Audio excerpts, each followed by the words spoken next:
తీయదనం తెలుగు జాతి గొప్పతనం తెలుసుకున్న వాళ్ళకి తెలుగే ఒక మూలధనం.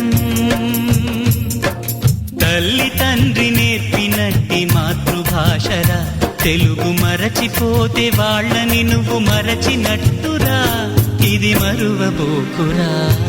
తెలుగు భాష తీయదనం తెలుగు జాతి గొప్పతనం తెలుసుకున్న వాళ్ళకి తెలుగే ఒక మూలధనం. తల్లి తండ్రి నేర్పినట్టి మాతృభాషరా తెలుగు మరచిపోతే వాళ్ళని నువ్వు మరచినట్టురా, ఇది మరువబోకురా.